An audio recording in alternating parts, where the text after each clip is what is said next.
Welcome to the Hunting Club, where the talk is about big game in real estate. Join your host, Rick Harmon and Ellis San Jose, along with their guest hunters as they swap stories about how deals are tracked and trailed, chased and won. If you make your living in real estate as a full-time pro, you learn to love the game. Come on into the lodge, grab a cold one, a big leather chair, put your feet up and listen in. Today's episode is brought to you by ricktheprobateguy.com. So, Ellis, how was the drive out to the ranch? Not too bad. Of course, it's Los Angeles, so that could be relative. But yeah, I'm glad to be here, Rick. Cool. Okay. Well, and there goes a knock at the door. Oh, who could that be? Okay. Well, hey, why don't you go and grab the door, Ellis? All right, we'll do. Thanks. Okay. Hey, I see a big shadow through the doorway. It looks like it is Gordon Moss. Ah. Hello, Rick. Hello, Ellis. Hey, how you doing, Gordon? Amazing. So this is not your first time to the lodge, is it? No, but I always think about it and look forward to coming back. Glad to be here. That's cool. How did we first meet? How did you first meet Ellis, and how did you first meet me?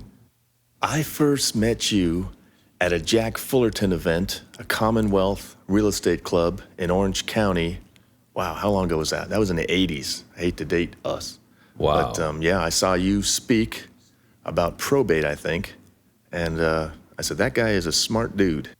So for the listeners that don't know who Jack Fullerton is, can you tell us a little bit about who Jack is and why the kind of the investors that we know, how he's known? Ellis, that is a great point. I'm glad you brought that up. I was a hotshot commercial real estate broker. I thought I was a hotshot. And I went to one of these investment club meetings. I got some pink postcard in the mail that Jack Fullerton put together. And he had a group called the Commonwealth Group in Santa Ana, California. I think he started it in the 80s. I went there, and I recall being very unimpressed with the crowd. They looked old and beat up and broke. And I was like, you know what? I don't belong here. But I soon realized these guys had all the money, and all the hotshots like myself didn't. It took me about 2 years to figure that one out. But Jack Fullerton was a king, and he introduced me to guys like his mentors, like John Schaub, Pete Fortunato, Jimmy Napier, and the late Jack Miller. That kind of reminds me of, those books, The Millionaire Next Door. Yeah. How, the kind of the prototypical millionaire that people think are the guys driving the fast cars, et cetera. But when you really look down to it, the people with the net worth and the real wealth are kind of the guys like Jack Fullerton, people you probably saw in the crowd, right? Regular guys that wear bad old T-shirts, and you would think they don't have any money, but they drive the old truck. They drink Diet Pepsi, not champagne. Kind of like the Sam Walton of Walmart, right? Yeah. And it says a lot. These flashy guys, watch out, is my opinion. The guy with the Rolex watch and the silk shirt and the Mercedes, whatever. Watch out for that guy. Hey, well, when did you probably figure that you could actually take some of the things you learned or heard at some of these events and start applying it? I watched the guys in the commercial game try to buy properties, commercial properties, and they were expensive, millions of dollars. And they'd get multiple guys together, and it usually imploded. Their deals imploded because somebody changed, somebody got divorced, somebody went out of their mind, changed their mind, whatever. I said, you know what? They introduced me to this concept, Jack Fullerton did, of a single-family house, which I always thought was for housewives. I said, I don't belong in the single-family house market. But I said, you know what? I could buy that myself, just me. And it took years for the Jack Fullertons and the John Schaubs and all those guys to brainwash me into the single-family house. But it took me probably 3 or 4 years, Rick, to say, okay, I'm going to go the single-family house route because these guys talked me into it and started investing that way. 3 or 4 years down the road, I bought my first investment property. That's interesting, Gordon, about the whole ego that surrounds kind of the commercial game where unless you're dealing with multi-billion-dollar assets or these huge syndicated type of projects that you can't make money. So what you're telling me is that kind of turned around for you, but it took a while. That's pretty common, isn't it? It did. I had a real high regard for myself, much more than I should have, had. I didn't have as much humility as I should have had. Single family houses, I just didn't see that. I didn't want to be called with somebody's toilet problems on Super Bowl Saturday or something like Super Bowl Sunday. So, but the risk reward on a single family house, and I experienced it when the market tanked. Like in Las Vegas, the market tanked about 5, 6, 7, 8 years ago. Had I not had single family houses, I would have got cooked because the commercial property lost about 90% of its value and nobody rented it. Now my house has dropped in value, but they still rent it because people don't get tired of living inside, even, in a tough economy. Right. Yeah. Shelter has not gone out of style. No. Words to live by. So really what we're talking about is the hunting club is intended really to have a whole bunch of people get a chance to listen in on a few hunters, people who are active real estate investors. And we're talking sales and marketing, and that's really the point of this. And so what we're going to do is we're going to talk a little bit about the kind of deals you like working on, at least you have in the past, the kind of things you like working on now. And then we do this little section called, the chase. And then we all like talking about what the benefits of it later, and we call that the feast. So can you tell us about some of the deals, like early deals, whether they actually went through or not? Can you talk about, some of the ones that are more memorable to you? Okay. Let's first talk about the framing that I got from those guys. Once again, single family house. Don't put much money down. I call it an option. So if I screw it up, which I normally do, I don't lose everything. When It's I buy about risk management there. Managing the risk, exactly. I mean, we don't avoid risk, we manage it. So instead of putting $100,000 down on a $100,000 house, I put a small down payment down. I put an option down, $5,000 or as little as I can. I create an option on a single family house, and then I'm a buy and hold guy. I'm not that bright, so when you buy and hold over 10, 20 years, you look smart because things take care of themselves. The property appreciates, loans pay down, rents might go up. So the framing of it, Rick, was from those guys, from the Jack Millers and the John Schaubs and the Pete Fortunatos, who basically said, stick with the single family house game. Is it dull? Yep. Is it boring? Yep. But can you get rich? Yep. And I said, you know what? I'm going to stick with their theory. So I started hunting for a way for an investor to buy a single family house. The first avenue I found was frankly from one of these late night TV guys. I think it was Carlton Sheets. I got his whole package, late night deal, and I read through the whole thing, and none of it made sense to me. There was one page that talked about VA foreclosures, Veterans Administration's foreclosures. I looked it up, and a non-vet, I'm not a vet, could buy as many as he wanted to with a small down payment. And I said, wait a minute here. That's my framing. That's what I'm looking for. So I hunted one down. I went on the website, the VA website. Frankly, I failed. I lost the bids. I didn't get the bids. I got the wrong website, as it always goes. But I don't quit. I'm not a quitter. When I see the path and I've got a plan, I'll focus on it, and I did. So I bought my first VA foreclosure, once again, 3 or 4 years after I first got the ideas. I put 5% down, $5,000, on a $100,000 house. I got a low interest rate, fixed 30-year loan. Did I make a ton of money out of the chute? Nope. But I did it again and again. Guess how many VA foreclosures an average investor can buy, Rick? Guess what the rules? I have no idea. As many as you want to. Wow.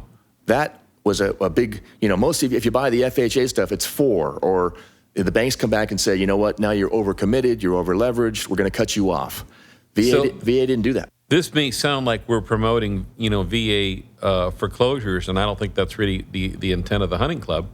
But this is what one of the things that you've done, at least in your early years, is you bought properties. Now, were these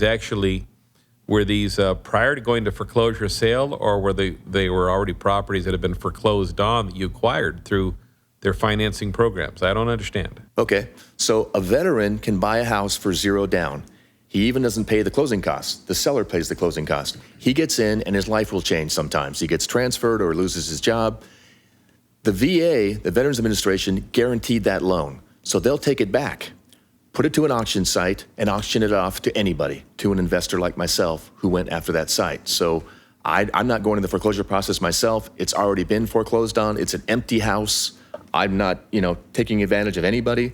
Just a program that's set up for investors to buy these kind of properties. So Gordon, is the emphasis here really on, you mentioned the word framework. Was that the emphasis here is you were looking for the framework and the VA foreclosure just happened to fit that? Exactly. Okay. Exactly. And the point is that you started off in commercial real estate Yes. as your daytime job, Yes. but you found that that didn't really suit your own investing purposes, so you went into single-family houses. Yes. And because of the influence of the Jack Millers and his cronies. Speaking of John Schaub, you mentioned John Schaub. I got an email from him a couple days ago that he was in Turkey, of all places. Really? So I don't know if he was in a Turkish prison. I doubt it. But let's hope not. He didn't ask for help, and he didn't say, send any kind of no need to wire funds, Rick. Yeah, wire funds or send a couple cartons of cigarettes. Send lawyers guns and That's money. right, American cigarettes. Anyway, so really what you're saying is that when you bought these properties, they were already been foreclosed on by the VA, and then did the VA actually make the loans, or did the VA offer you insured loans? Is that how you? So the VA guaranteed their old loan. I didn't assume their old loan. A new loan was created, once again, guaranteed by the VA. It was assumable. Check that out. So I've got a low fixed rate 30-year loan that's assumable. I could sell it to somebody else and have them assume the loan. How often do you see that? So when you say low, Gordon, give me an idea of what rates you were getting at the time. I did it again, Ellis, in the 6-7 years ago. The rates were from 4 to 5 to 6%. Wow. The Fixed first for 30 years? Fixed for 30 years. The first go around, how does an investor get that kind of interest rate? You don't, right? Yeah, that's flabbergasting. Yeah. The first go around were 7-8%. That was in the 80s. The first time you did it. Yeah, Okay. 80s and 90s. Yeah, and I'm not here to promote the VA program once again. I'm just telling you the framework of what I was looking for, because what I'll tell you about next, if we talk about it, is other things that I've done, but they're the same framework. This framework, I have a plan. It's like I am brainwashed to go down this one path of a single-family house with an option price and buy and hold. Those three together have done very well for me, but certain things come along. The VA, frankly, since Obama came in, the person that he hired for the first 6 years X'd the program. Now, he's got somebody new in there who's actually a sane person. I think he's going to bring it back. I keep waiting for it. But right now, it doesn't exist. You can't get these loans like that from the VA. I think you'll be able to get them again. I've watched this plan for 20 years come and go. So yeah, I'm not, once again, the VA was just one of my vehicles. You got it while the getting was there. You can't get it right now. Can't get it right now. So in case anybody's all excited and salivating on it, the program is in the not in the Oscar November mode, but in the off mode. So okay, but you learn a lot from that because you're able to leverage your money pretty well, right? Yeah, putting, once again, an option price down. If I came to you right now, Rick, and said, hey, I'd like to buy your house, but I've only got $5,000 for a down payment. I need 90 days to close your house. You might say, okay. Now, I've taken your house off the market. I've got an option on your house. I could sell it to somebody else if I could get a higher price than I offered you. All I have is an option in the deal.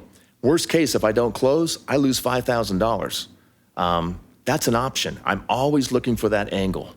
Always looking for that angle. Mm-hmm. I'm not smart enough to know when the market's going up or down. I'm wrong most of the time. But if I put an option money out, that's my only risk in the deal. So basically, now you took that concept and then you've now applied it to what you have also done with the non-performing junior mortgage market, right? Yeah. Should I talk about that? Well, sure. Okay. So what was it, in 06 or so, when the banks did all this funny stuff and created this fiasco that they created, I said, okay, how can I... You'll notice that Gordon takes no personal responsibility or having benefited at all from the mortgage mess that was created by the banks, right? Right, the too big to fails, right? Yeah, exactly. I like that, Gordon. I've helped them fix it. That's my job here on the planet, is to help these people out. Okay, got it. So the bottom line is, I said, how can this small guy benefit from this fiasco that they've created? So I hunted down non-performing notes. in 07, 08, 09. I went to every distressed debt meeting, mortgage servicer meeting, anywhere I could find people that are in that business. And I found a way to buy these non-performing notes. Now, there was two flavors of these notes. There was non-performing first liens, which in my opinion were too much money. These were on single-family houses. That was good. There was non-performing junior liens, which you could buy for about 5 to 10 cents on the dollar. Does that sound like an option? Kind of to me. I mean, because you're not paying the entire ticket. But the beauty is, well, maybe you maybe explain it to anybody who is listening in how that works. Yeah, it is an option on a single-family house where I can buy and hold these things. Yeah, and the bottom line is, I look at it, if I can buy a $100,000 note, a non-performing note, if I can buy that for $5,000 or $10,000, I've effectively created an option on a single-family house, and if I screw it up, and I do on a regular basis, I'm out $5,000 or $10,000, not $100,000 for the whole note. So I buy these notes, these non-performing junior liens, and I wrote a book about it. It's called Performance Anxiety, How to Create a Fortune in Non-Performing Notes. It's on my website and everything. But the bottom line is, it's an option on a single-family house that I buy for not too much, and I buy and hold them. I get them reworking. I'll call the borrower and say, hey, let's work this out. If you were paying a lot before, you can pay a little bit to me, and we're all good. Move forward. These, frankly, have been the best piece of this model that I created recently. You know, I'm not doing the VAs right now. I'm doing non-performing junior liens. When we talk in 5 years, and I'm sure we will, I'll be doing something else. But I'll bet it fits this same model of an option on a single-family house and buy and hold. So Gordon, if I could maybe rewind a little bit and kind of establish, so a non-performing lien, you know, of course, the insiders who understand what that is. So a non-performing note is basically someone that took out a loan on their house and then they're unable to pay and they haven't been paying for a long time. Yeah. Right. So now you're buying these notes or liens from an institution like a bank, and it's for pennies on the dollar compared to the loan balance. Yes. So if I can understand, when you say option, it's really about it's fitting your the model that you like, where you're using a little bit of money to control a large asset. Is that correct? That's exact. I get it. And thank you for saying that, Ellis.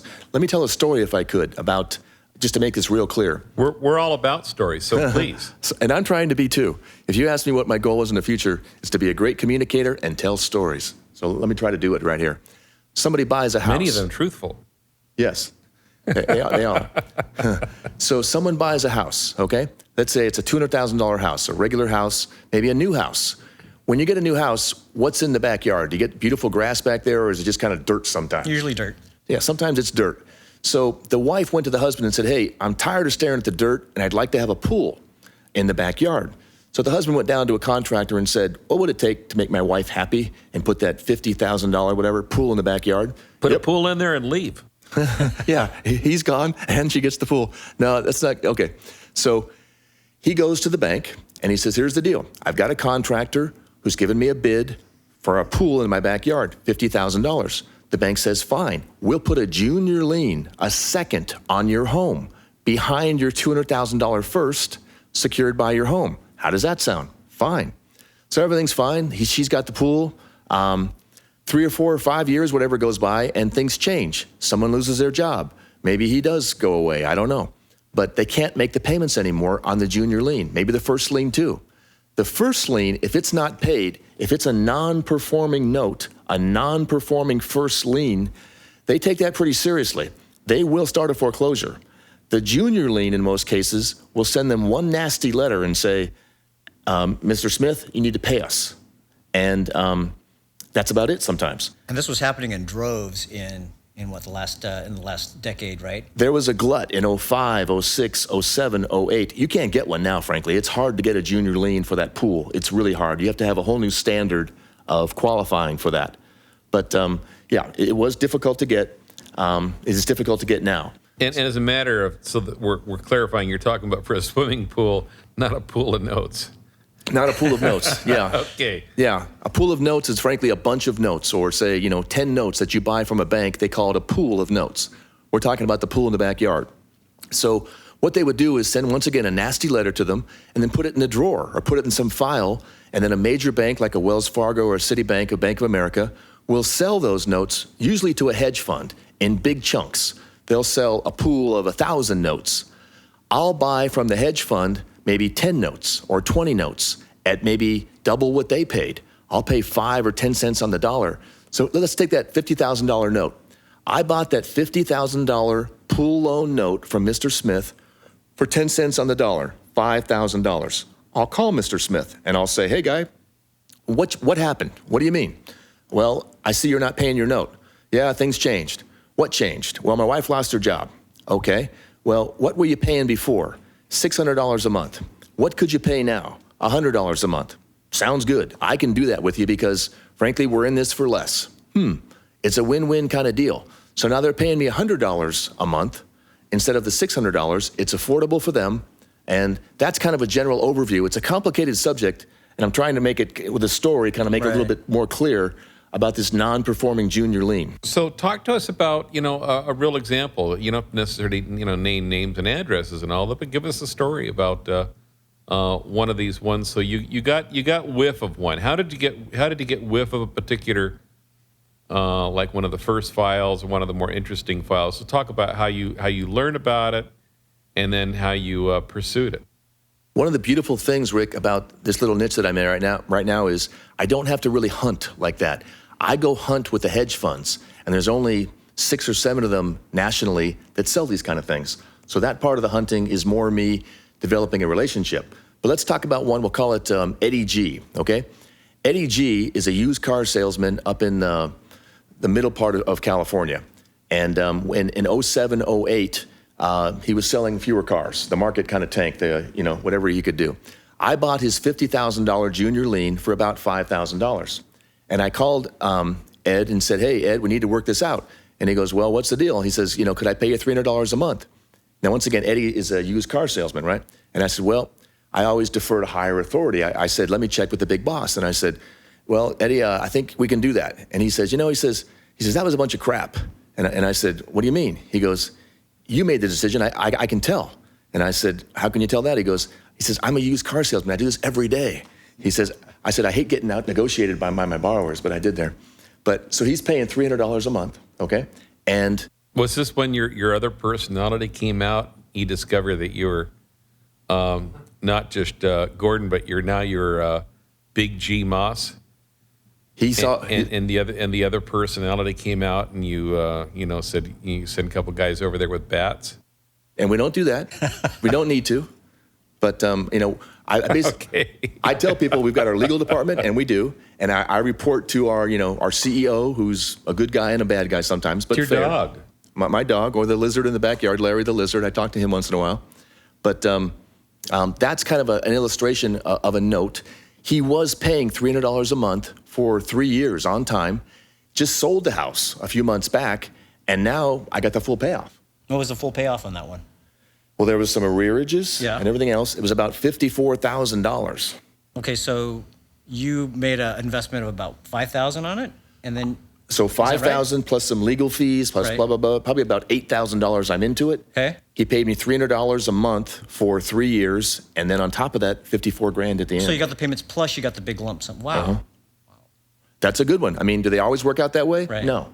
Is that a fairy tale one? No. That one happened. So it's just an example of this business. Now, was he happy, or was he screaming and hollering, or? No, he was. When you call these guys, they say, "Who the blank are you?" My loan was with Wells Fargo. So they're a little bit off. This loan is a bad memory for them. They haven't heard anything for 6 years. For all they know, it's gone. And if you look at the credit report, it'll say charged off, and they'll say this has been charged off. And I say, well, that's just a bank accounting term. They sold it to me. They took the money for it. You owe us the money. We're on title. So once they get over that, they say, you know what? We need to call my attorney. I say, please do. It always works better that way. It's not emotional. This is just a legal type of thing. Do you just try to explain it in simple terms so they would understand, like it's a bank accounting entry, and you're still screwed? I wouldn't exactly use that term. Bank? Financial institution. Okay. But the deal is that from an investor standpoint, you found this, but you didn't have to really, pedal really hard to get on the trail of it. But to get on the trail of this thing, you did have to learn how these things work, and you also used your earlier skills, both in what you did starting out in commercial and then evolving. As a lot of people work it the other way around, but evolving into your understanding of single family houses. Yep. And then you understood the collateral, if you will. Yes. And then you understand something about title. Yes. Obviously, and enough about lending. And then you decided that, well, this is an area that where you could tolerate the risk. Yes. Okay, so you got wind of these things, but because you knew that you were not Wells Fargo and all that, and they probably weren't going to sell directly to you or Bank of America or whatever, that you bought these instead of having to chase them yourselves. Then that you actually bought these notes either through the hedge funds or brokers, right? Yes. Yeah, I'm glad you picked up on that, Rick, because that stood out to me as well. Instead of going after the individual game, he went to look for a herd, and he targeted a whole herd, so he could he's like shooting fish in a barrel in a sense, right? Yeah. And let me just say, I mean, the Wells Fargos and Bank of Americas and the big guys, they sell a lot of notes, hundreds and billions of dollars every day. I'm not a player who can buy that kind of stuff. But the smaller banks, you can go to your community banks and say, hey, do you ever make pool loans? Mr. Smith, vice president of whatever? Yeah, we do. Oh, well, do they all work out? What do you mean? Oh, well, do they all pay all the time? Well, most of them do. Well, how about the ones that don't? We don't talk about those. That's great, because I mean, it's like it could be very intimidating to kind of the everyday investor. But what you did is you basically found this huge opportunity, and you weren't a big operation at the time. No, I'm still not. Right, and you found this huge opportunity by basically taking over these problems that the bigger guys had, like the Wells Fargos and the Chases of the world. Yes. That's awesome. Because it's not realistic that if you're a Wells Fargo, B of A, or Chase or whoever, you're not going to be able to solve all those problems and get so granular at the level with the tens upon tens of thousands of the paper out there, both the paper that they own and loans they might even be servicing as well too. It's like that old trash and treasure was trash to Bank of America, but it was treasure to investors like you. So the point of this really is that getting on the trail of these things wasn't so much that you sniff these things out. I'll tell you a little story that happened to me when I first thought about doing this. My friend Mike Cantu, our friend Mike Cantu, who would have also been here today too. Shout out to Mike. Hey, Mike. Hey, Mike. Yeah, we know why you're not here. So the point that we had decided back in around 2008 is that we were going to pick a house that we were going to pick all these criteria with a particular property that was in foreclosure and try to buy the note and cherry pick the notes. It doesn't work that way. You can't really do it. There might have been a time to do that. Actually, my own residence actually bought it that way with a note, but that was many years ago. But they won't sell notes on onesie twosies. The lenders, typically the big lenders anyway, they won't. The big national lenders. So getting on the trail for you really meant understanding how these things work, studying how to do that, and working through others who had done this, who kind of funneled these things down. In your case, hedge funds and I presume real estate brokers. I've heard plenty of stories about people getting burned by real estate, or note brokers, I should say, too. We call them the joker brokers. Yeah. Ellis and I had an event here a few years ago called Note Camp. Oh, right, yeah. And that was a great event. Yeah, we had a lot of fun. We had a couple dozen people come out from all parts of the country out to the ranch and met. And you were actually there, Gordon. I was there. Yeah, we had a good time. Well, so you've done now. How many of these notes have you probably done to date yourself that you've kept? That I've kept? Yeah. If you buy 50 notes, let's put it that way, I'd say half of them will settle in some form, either a short sale or they'll pay it off, whatever it is. My real goal is I don't actually work for my IRA because that wouldn't be correct, but to build up Gordon's IRA with these notes. So pay a little bit for the notes, have them reaffirm the debt. For example, the $5,000 pay for a note, $50,000 reaffirmation of a debt when he's paying me $300 a month, and then one day, like with his Eddie G, pay me off in my IRA. So that's, as far as the number of notes, I mean, it's less than 200, frankly, that I have. So I'm not like I'm really a small fish. I'm not a monster hedge fund. I'm not a big player. I have a theory. I say, stay small, keep it all. Meaning that I don't want a staff, I don't want employees. I've had employees, I've been an employee. I wasn't good at either. So I just want to be Gordon. And so it looks like you found this kind of recurring framework that you're looking for. You found it in the note niche. And then even though you're not a big corporation where you have tons of employees, you're able to make a pretty good living, right? Mm-hmm. I can tell from the Tesla outside that you're doing okay. And that you kept, even though you kept your operation very small, you were able to make huge inroads in getting these great returns. And you gave us that illustration of that one from Eddie G.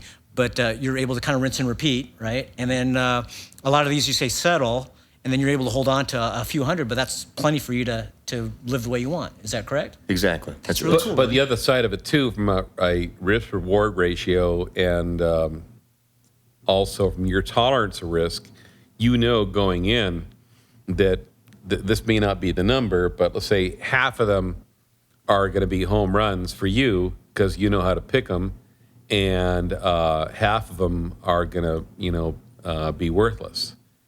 And so where you develop the skill is in knowing how to pick them and knowing how to slice and dice and decide which ones are more likely, to pay off. This is a decision that I made, some years ago because I've got experience in notes pretty extensive, but I don't really, I don't have the way to pick them that you do. You talk about in your book using emotional equity, I guess.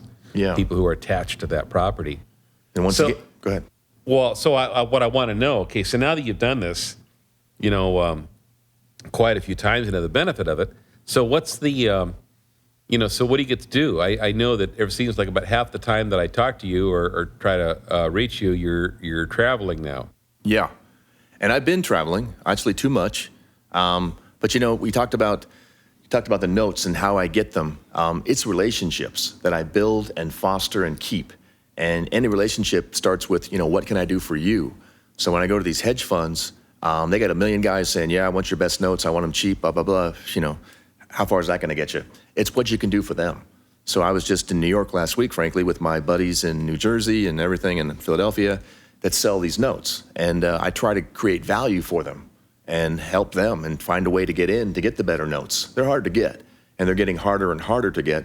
Some people are promoting this business, I pointed to myself, and it's getting, a little bit more traction, so the notes are harder to get. So the way I get the notes, it's relationships, and that's really key. I can't say that enough. People always say, where do you get the notes? And I say, I build relationships. And they go, yeah, but where do you get the notes? And I say, well, I build relationships. And we go through that about 18 times. So everybody wants the magical website where they point and click and get the opportunity, right? And there ain't just one. It doesn't exist. Like anything. There's no fairy dust, no magic pill. Right. And so I do travel a lot, Rick. Wait, now there is a magic pill. There is? Is that one of our sponsors, Rick? This episode is brought to you by...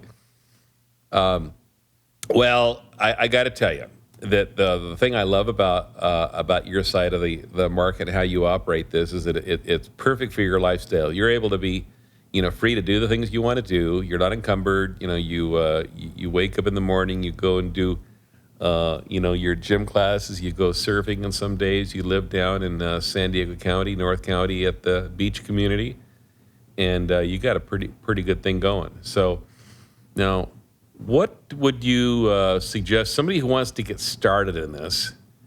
What would you suggest they do? Because you've already told Ellis and I and the other listeners of the other hunting club that it's about relationships. Well, if you don't know anybody, how do people start? I mean, how do they don't know anything about notes, or they do know something about notes, but I mean, what do you do to start?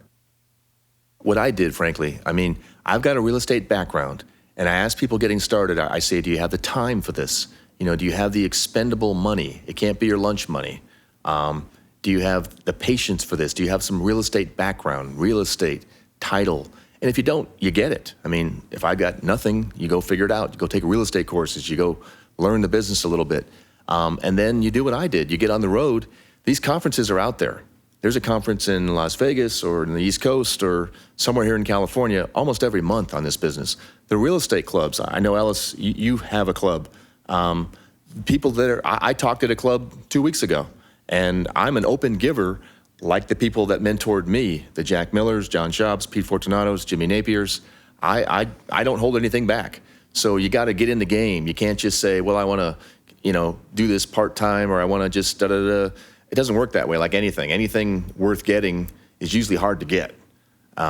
This ain't easy. It's not for rookies. I steer people away from it. 10 people call me within 2 months. I'll turn 9 of them away, just saying, this ain't for you. It sounds like a great thing. It is a great thing. And if you're determined enough, like myself, I mean, you couldn't turn me away. It wouldn't happen. I would have gone after this because it was that good. So I would just say you need some experience. It's not for rookies. But it's a great opportunity, and it fit my model. I had a plan. You need a plan. Those guys that I mentioned, those teachers, three out of the 4 of them are still alive and still teaching. I went to every event they had every quarter for 15 years. I think that's where I met you, actually, Rick. Fullerton's meeting, and then in the back of a Jack Miller seminar, if I recall correctly. Not behind, in the back of the seminar, in the cheap seats. I think, Gordon, that's where we met. We met at maybe a note-specific event, if I recall, right? Yes. Yeah, I think it was in maybe in Colorado or Denver or something like Yes, yeah. Dean Engel had right. had an event there. You're right. That was in Colorado. Well, want to tell you thanks for coming out and visiting us up here at the ranch and do I have to leave now? Spending a little time in the lodge. So if somebody wanted to learn more about this or to reach you, you have any contact information, or what can you give out to anybody? So I've got a website, and I named it realestateandnoteinvesting.com, just like it sounds. realestateandnoteinvesting.com. And on that, I've got everything. I've got every blog I've ever done, every video I've ever done, my book's on there. If you want to know 90% of this business and more than 90% of what the hedge funds know, if you spent 20 hours on my site, you would. So that's a good place to start. You can find me through there, realestateandnoteinvesting.com. Gordon, mention your book again, because I know it's on Amazon, right? Yes. Yeah, so I've got a book. It's called Performance Anxiety, How to Create a Fortune in Non-Performing Notes. It's on Amazon and Kindle. If you Google it or Google me or Amazon, you'll find it. Great. Okay. Well, it's been a lot of fun. Sure appreciate you doing that. I hear tractor wiring up, and so it sounds to me like we've got to get out of here. Yeah, thanks, Gordon. Thanks again for coming out here and enjoying us, and we'll look forward to seeing you in the next episode of the Hunting Club. Okay.